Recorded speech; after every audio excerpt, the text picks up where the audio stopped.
you. Good morning. My name is Linda Patterson, and I live at 909 Hampshire in Grand Prairie, Texas.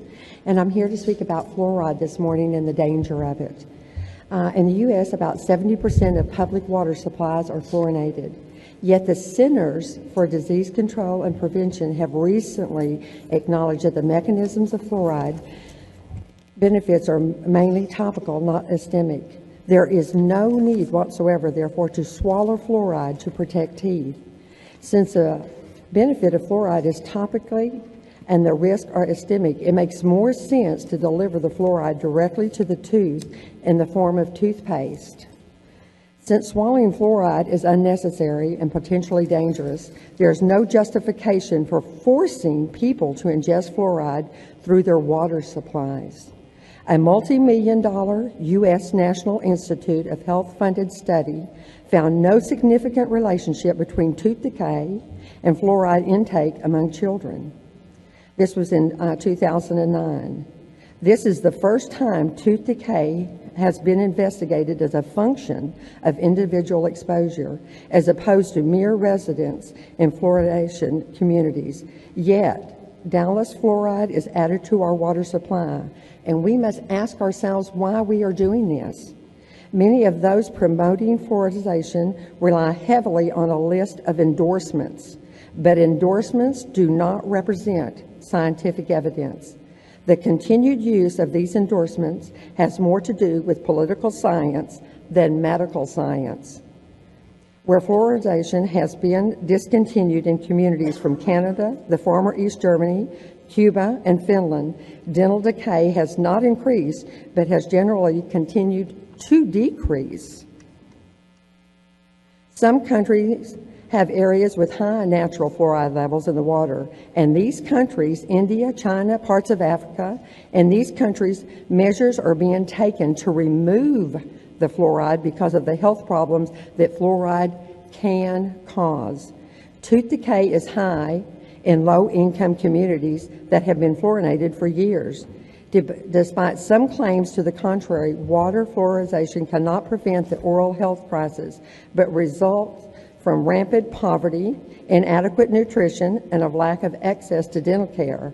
There have been numerous reports of severe dental crises in low-income neighborhoods of the U.S. that have been fluorinated for over 20 years. Boston, Cincinnati, New York, Pittsburgh.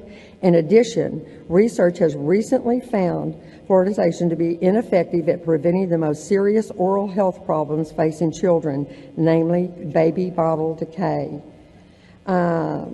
Baby bottle tooth decay. The facts are available. Your verdict should be easy. Let us save that $1 million a year and all the money that we're paying salaries to, and let's make a difference for Dallas. Let's be a forerunner of this. Thank you. Thank you. Your next speaker, Joshua Finkenbinder. Mr. Finkenbinder will be followed by Monta Yeaman and Cynthia Smith. I am Josh Finkenbinder at 909 Hampshire, Grand Prairie, Texas. I'm here today to address some of the health risks surrounding fluoridation. First, let me begin by saying this is so important to me because I have been a victim of fluoride in our water and have gone blind in part because of fluoride in our environment. And thankfully, through over many years and several medical procedures, most of my vision has been restored to me. Also, another reason this issue is so important to me is for the less fortunate in our community who cannot afford the $10,000 or more water treatment systems to get fluoride out of their water. So they are the ones who are most at risk here. Dental fluorosis is a known result of ingesting fluoride, not debated by the pro-fluoride community. Promoters of fluoridization are content to dismiss fluorosis as just cosmetic, but fluorosis should be viewed as an indicator of wider systemic damage. For example, in areas of naturally high levels of fluoride, the first indicator of harm is dental fluorosis in children. In the same communities, many older people develop skeletal fluorosis. The kidneys only excrete 50 to 60% of the fluoride ingested each day. The remainder accumulates in calcifying tissue such as bones and the pineal gland. Effects on the brain. According to the National Research Council, it is apparent that fluorides have the ability to interfere with the functions of the brain. The EPA has listed fluoride among the 100 chemicals for which there is substantial evidence of developmental neurotoxicity. Animal experiments show that fluoride accumulates in the brain and alters mental behavior in a manner consistent with the neurotoxic agent. There have now been over 100 animal experiments showing that fluoride can damage the brain.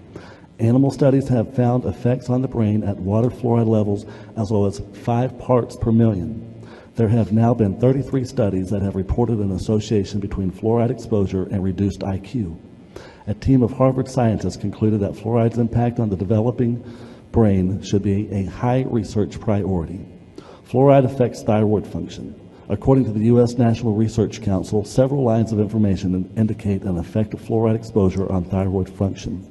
In the middle of the 20th century, fluoride was prescribed to those suffering from overactive thyroid. According to a clinical study by Giletti and Joyette, the thyroid function of hyperthyroid patients was effectively reduced at just 2.3 to 4.5 milligrams a day of fluoride ion. To put this finding in perspective, the Department of Health and Human Services in 1991 had estimated that total fluoride exposure in fluoridated communities ranges from 1.6 to 6.6 milligrams a day. This is a remarkable fact, but particularly considering the increasing problem of hyperthyroidism in the United States and other fluoridated communities. In 2010, the second most prescribed drug of the year was Synthroid, which is a hormone replacement drug used to treat an underactive thyroid. These are just a few of the many health concerns. And I would remind that whenever we are in doubt, we should leave it out. Thank you. Thank you, Ms. Bennett.